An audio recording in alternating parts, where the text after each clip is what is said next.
കഴിച്ചവരെല്ലാവരും ഒരേ സ്വരത്തിൽ പറയുന്നു, വാവ് ഇതെന്താ തേങ്ങയെന്ന്. വൈകുന്നേരം വെറുതെ വെളിയിലിരുന്ന് കാതി കിടന്ന കമ്മലിൽ ഊഞ്ഞാലും ആട്ടി കളിച്ചോണ്ടിരുന്ന ഞാനാണ്. അപ്പോഴൊരു ആഗ്രഹം ഓണിയൻ ഫ്രൈ കഴിക്കണമെന്ന്. കൂടുതൽ ഗ്ലാമറൊന്നും വേണ്ട, സവാള അത് തന്നെ. അല്ലെങ്കിൽ ഈ വീട്ടില് സവാള കാടി തട്ടിട്ട് നടക്കാൻ വയ്യാത്ത അവസ്ഥയാണ്. ഇപ്പൊ ആവശ്യത്തിന് നോക്കിയപ്പോ 2 ഉള്ളൂ.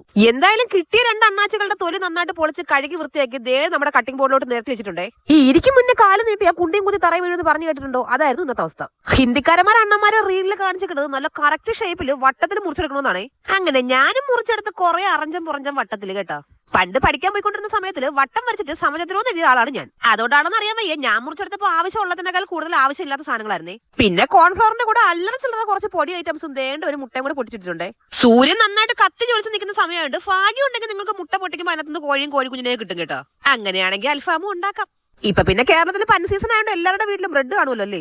നമ്മുടെ ഹിന്ദിക്കാരെ അണ്ണന്മാര് വട്ടത്തിൽ മുറിക്കാൻ പറഞ്ഞപ്പോ എങ്ങനെയൊക്കെയോ മുറിച്ച് വെച്ച സവാള നന്നായിട്ട് നമ്മുടെ മിക്സ് വെല്ലി വെച്ചിരിക്കുന്ന സാധനത്തിലോട്ട് മിക്സ് ചെയ്തെടുത്തിട്ട് നമ്മുടെ ബ്രെഡ് ക്രംസിലോട്ട് മുക്കി അങ്ങോട്ട് മാറ്റി വെച്ചേ. അയ്യടെ മാറ്റി വെച്ചിരുന്നല്ല, ഞാൻ മാറ്റി വെച്ച് നിങ്ങളൊന്നും ഉണ്ടാക്കിക്കളയല്ലേ മക്കളെ. ഇനി ഇതുപോലെ കേടായ ഒരു കടായി എടുത്ത് അടുപ്പിലേക്ക് വെച്ചോ.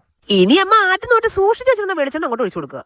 അതല്ലെങ്കിൽ പണ്ട് നശിപ്പിക്കുക എന്നെ കൊണ്ട് കളഞ്ഞാൽ മതി. എന്നിട്ട് തിളച്ചെണ്ണയിലോട്ട് വാരി പറക്കിയിട്ട് അങ്ങോട്ട് കോരി എടുക്കുക. എന്റെ തമ്പുരാനെ, ഇതെന്തോന്ന് പാടത്തൊന്ന് കയറി വന്ന ചൊറി പിടിച്ച തവളേ. അങ്ങനെ സ്വാദിഷ്ടമായ ചൊറി പിടിച്ച തവള തയ്യാറ്. ഇതുകൊണ്ട് എന്ത് മനസ്സിലാക്കാം? ഇതൊക്കെ റീലിൽ മാത്രമേ പറ്റൂ ഹിന്ദിക്കാർക്ക്.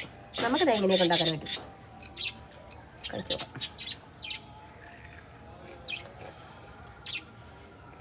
സാധനം കൊള്ളാടേ. കാണാൻ ലുക്കില്ലെന്നേ ഉള്ളൂ, സാധനം സെറ്റപ്പ്. ഈ ചക്ക വീണ് മോയിൽ ചെത്തുന്ന് പറഞ്ഞു കേട്ടിട്ടില്ലേ? അങ്ങനെ എന്തൊരു സംഭവമാണെന്നാണ് എനിക്ക് തോന്നുന്നത്. സാധനം കാണാൻ കൊള്ളില്ലെന്നേ ഉള്ളൂ, കഴിക്കാൻ അടിപൊളി ടേസ്റ്റ് ആണ്. ഇനി കഴിക്കണ ഇവർക്കൊക്കെ വട്ടായതാണ്, എനിക്ക് വട്ടായതാണ്, എല്ലാരും കൊള്ളാന്ന് പറഞ്ഞേട്ടാ. അതല്ലെങ്കിലും നമുക്ക് റിസ്ക് എടുത്താലേ റിസ്ക് തിന്നാൻ പറ്റുമല്ലേ.